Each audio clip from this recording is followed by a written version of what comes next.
Une année 2020 difficile, mais un regain d'optimisme s'installe. C'est surtout grâce au bon déroulement de la campagne de vaccination anti-Covid-19 au Maroc et les conditions climatiques favorables.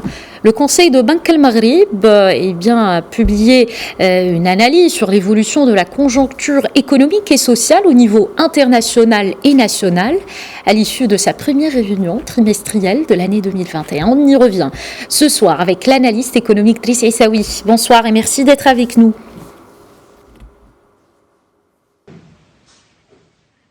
Merci à vous.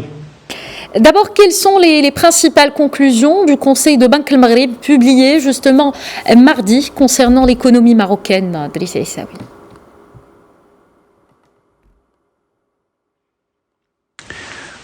La première remarque est celle concernant le taux de croissance.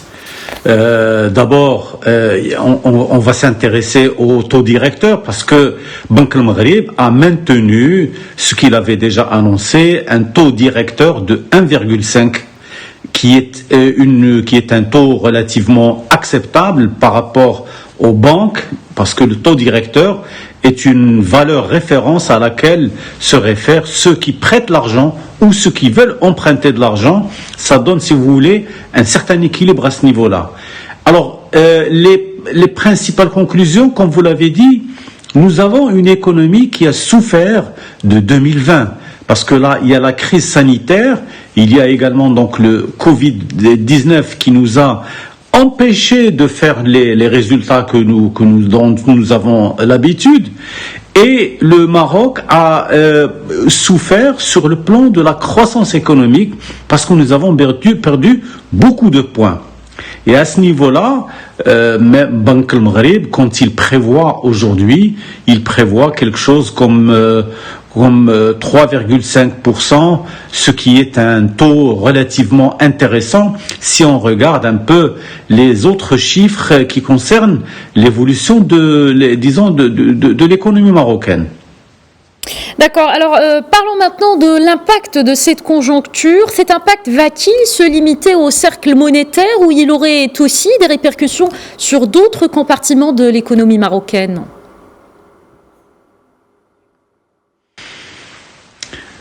Vous savez, le Conseil de Banque el-Maghrib est une institution importante. Elle rassemble pratiquement tous ceux qui comptent dans le domaine économique. Et l'impact qui a été mesuré par les analyses de Banque el-Maghrib ne concerne pas que le volet monétaire, il concerne également, et ça c'est aussi le constat du Haut Commissariat au plan, le HCP, qui avait déjà prévu et analysé l'impact sur l'emploi, sur la croissance de l'emploi dans ce pays, et nous avons perdu quelque chose comme 400 000 emplois au niveau au niveau de l'agriculture et quelques 170 000 au niveau des services. Et de toutes les manières, c'est un impact qui était prévisible, mais malgré tout, l'État marocain a pris des initiatives pour justement corriger tous ces coûts et ils ont pu justement amoindrir ce qui est ce qui est impact négatif sur l'ensemble de l'économie marocaine. D'accord. Pensez-vous, Driss Essaoui, que les prévisions positives pour la conjoncture économique annoncent les prémices d'une sortie de crise très prochaine ?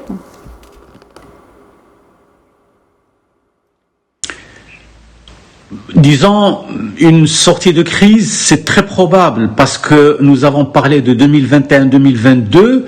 Les taux qui sont avancés, ce sont des taux qui sont relativement modestes, mais nous avons la certitude qu'à partir de 2022 et en allant vers 2023, il y a des possibilités de croissance importantes pour ce qui est des grandes industries que le Maroc a pu justement abriter, et particulièrement tout ce qui touche à l'évolution de l'activité économique. Donc, nous pouvons regarder l'avenir avec beaucoup de certitude, mais surtout avec beaucoup de sérénité, parce que la crise n'est pas encore partie, nous sommes toujours dans la crise, mais nous savons la gérer, nous savons juguler ses effets à tous les niveaux.